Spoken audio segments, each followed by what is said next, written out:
History of Genghis Khan, under 800 words. Genghis Khan, born Temujin around 1162 on the Mongolian steppes, rose from poverty and chaos to build the largest land empire the world has ever seen. His story begins with hardship. His father, Yesugei, a minor Mongol chief, was poisoned by enemies when Temujin was still a boy. After his father's death, their tribe abandoned the family, leaving Temujin, his mother, and siblings to survive on scraps, fishing, and gathering roots. This early struggle shaped his toughness, ambition, and distrust of tribal politics. Rise from nothing. As a young man, Temujin was captured by a rival clan and held as a slave but managed to escape, a moment that strengthened his resolve to never be powerless again. Over time, he built alliances with important figures such as Togrul, leader of the Karate tribe, and his own childhood friend, later rival, Jamukha. With a mix of diplomacy, loyalty building, and strategic marriages, most importantly to his wife Berta, Temujin began to gather followers. A key turning point came after rescuing Berta from kidnappers, proving both his leadership and military skill.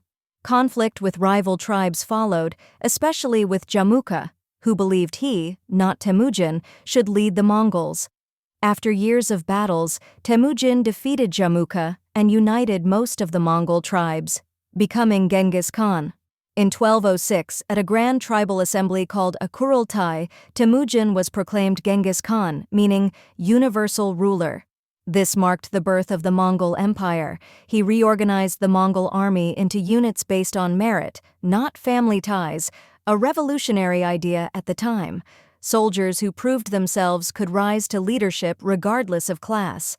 This made the Mongol military incredibly loyal, disciplined, and effective.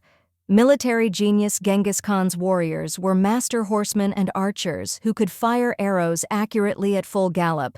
His tactics included lightning-fast mobility, fake retreats to lure enemies into traps, intense psychological warfare, spreading fear before battles, heavy use of scouting and communication networks.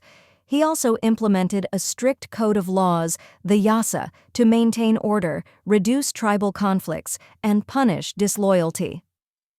Conquests. Once the tribes were united, Genghis Khan looked outward.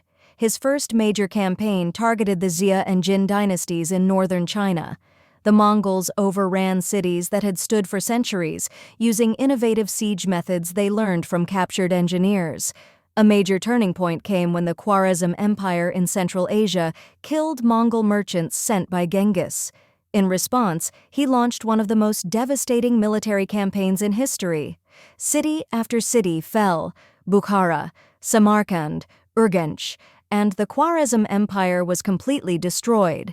This victory opened the path for Mongol influence across Persia and the Middle East.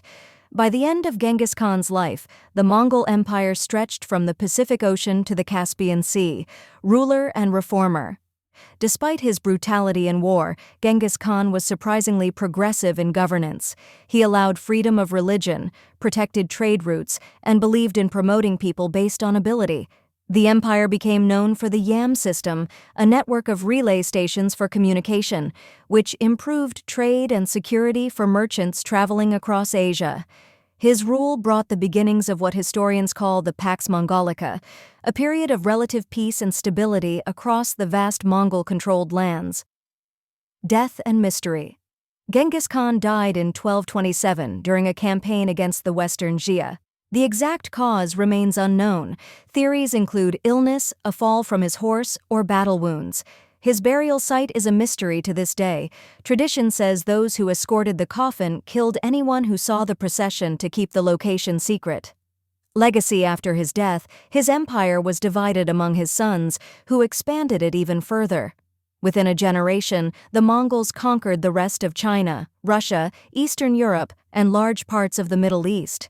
Historians estimate that his DNA may be present in millions of people today due to the size of his lineage. Genghis Khan remains a controversial figure, seen as a national hero in Mongolia, a military genius by scholars, and a destructive conqueror by those whose civilizations suffered under his armies. But one fact is undeniable: he reshaped world history on a scale few others have matched.